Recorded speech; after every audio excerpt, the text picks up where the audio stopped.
आज बारामती तालुक्यामध्ये 22 गावांचा आपला दौरा सुरू आहे.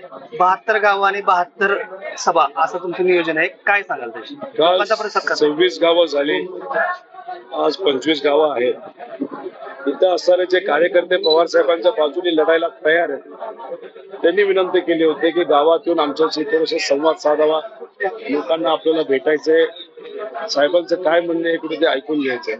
आणि त्या दृष्टिकोनातून 3 दिवस बारामती मधले जे प्रमुख गावं आहेत लोकसंख्येप्रमाणे तिथं मी एक कार्यकर्ता म्हणून तिथे जाणार आहे. आतापर्यंत कालपर्यंत 26 गावं आणि आतापर्यंत 5 गावं संपलेली आहेत. तिथे गेल्यानंतर एक वेगळा उत्साह लोकांच्या मनामध्ये जाणवतो. लोकांनी ठरवलंय की तुतारी वाजवलेला माणूसच चालवायचं आणि मला विश्वास वाटते लोकांना भेटल्यानंतर कमीत कमी 80% मतदान हे तुतारी वाजवलेल्या माणसाला पवार साहेबांना सुप्रियाताईला होईल. मतदारांना काय पाहिजे हे बाजूला सोडून शिक्षणावर आणि इतर गोष्टींवर आरोप केले जातात. अजितदादांकडे आता बोलायला काय राहिलं? आता अजितदादा जर आज भाजपच्या नादी लागून असा प्रश्न करत असेल पवार साहेबांनी काय केलं, या प्रश्नावरच कुठेतरी आता कळायला लागलंय की अजितदादा आता कुठेतरी त्यांना कळलंय की त्यांचा उमेदवार निवडून येणार नाही, म्हणून त्यांना काय बोलायचं हे कदाचित कळत नसावं. लोकांना मी किती शिकलोय, कुठं शिकलोय याचं काय घेणं देणं आहे.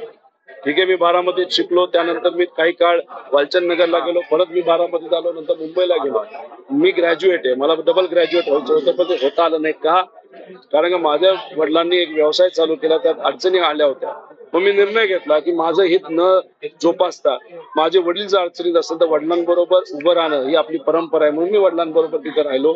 मग मी पुढे शिकू शकलो नाही. मला भारताच्या बाहेर सुद्धा शिकण्याची इच्छा होती, ते करता आलं नाही. पण माझे 2 भाऊ जय आणि पार्थ हे भारताच्या बाहेर शिकले, त्याचा एक आनंद माझ्यासारख्याला आहे. त्यांना ते करू शकले, मला ते जमलं नाही. त्याच्याबरोबर माझे वडील स्वतः डबल ग्रॅज्युएट आहे, उच्च शिक्षित आहेत.